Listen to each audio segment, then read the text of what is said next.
Good afternoon. This is Biblical Timothy. This short video, is going to be about the kingdoms of Gog and Magog, and will basically reveal the truth and not the lies that you've been infested with by the world. Again, everything else out there is pretty much the lie. Again, the world wants to sink you, and I hope that is the case, that you just like follow the world, because you know what? You didn't actually want the correct master, because you can't serve the correct master and then serve the world. You're serving multiple masters. But anyhow, if you are awake, and I hope that you are, Gog and Magog is not what you've been told. It's much worse. And there's a couple of scriptures I'll deliver on it there. I'm not really going to go much into the verse lines, but I'm going to go into the metaphoric lines of it there. So one of which is what Timothy knows, and it's in his first book, first chapter, verse 4. The reason why it's there is because Timothy knows things, and it kind of keeps him from, giving full, going out full force with it there. So that's there to represent that Timothy does know things, and he does. Now, going back to when the Messiah already had 40 days of fasting and 40 nights of fasting before Satan tried to tempt him, one of those temptations was to put him on top of the mount so he could see all the kingdoms, every last one of them that Satan conquered. Now, I said conquered.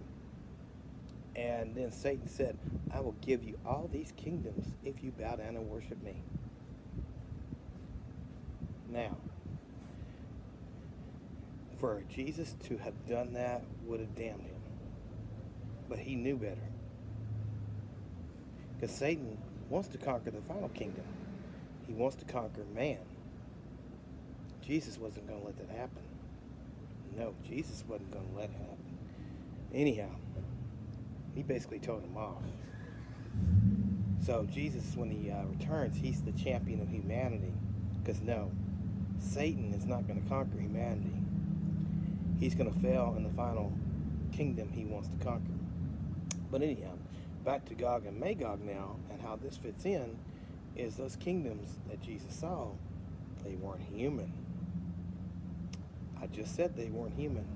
We all assume that they were, but they're not. Think about it.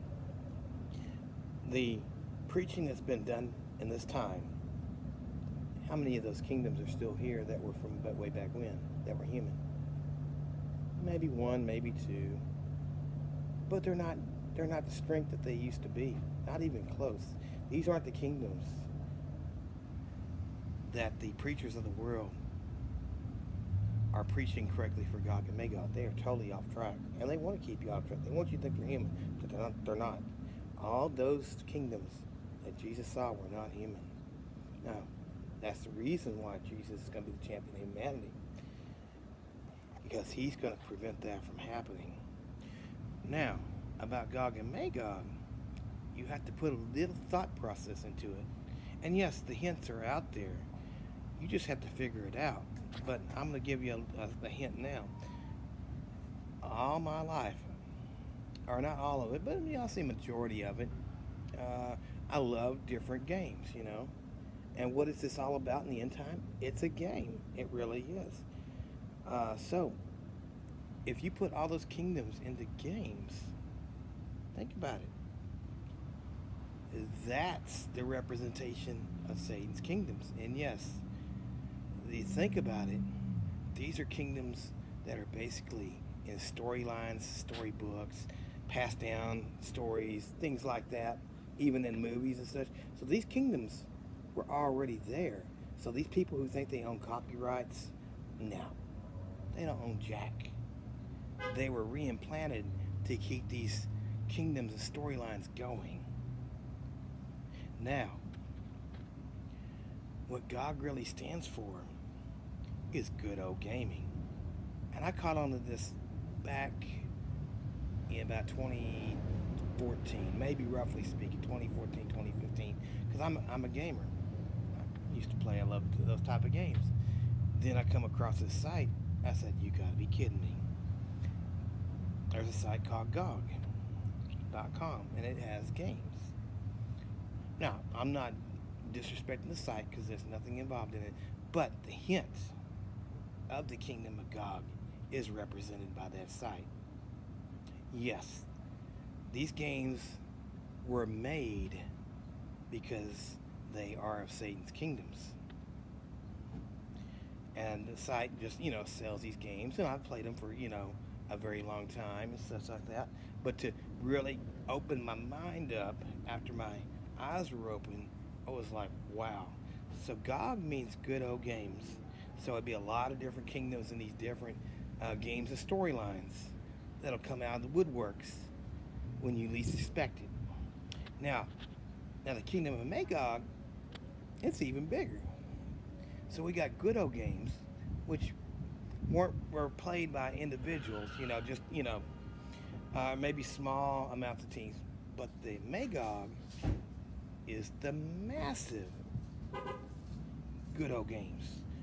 That'll be like your main games that have a lot of players, lots and lots of players. So these kingdoms will all be kind of merging together, and that will allow the effect of the Battle of Armageddon. These kingdoms, like I said, you think that they're human? They're not. You're going to find out. Satan has a lot of kingdoms, and you think he wants to finish by conquering humanity, as I said earlier, to make it his final kingdom. But again, the Messiah's not going to let that happen. But you folks need to wake up. You folks need to understand. These are the things that are going to be more preached about when the time is focused. And the end time preacher is not going to preach by the world. He's going to preach by the truth. And you watch. You're going to be like, oh my goodness, how the world fooled me. And you know what? Hey, it's okay. You were meant to be fooled. But it's time for you to wake up. If you don't wake up, you're dead. Simple as that. Again, this is a game. This is a testing ground. And of course, you got to do the right thing. This information is for you. It's intended for you to understand that the final minister is fully awake and ready to play.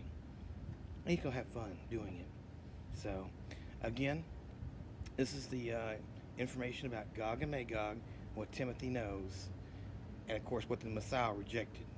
So again, God bless you, and I hope that you listen.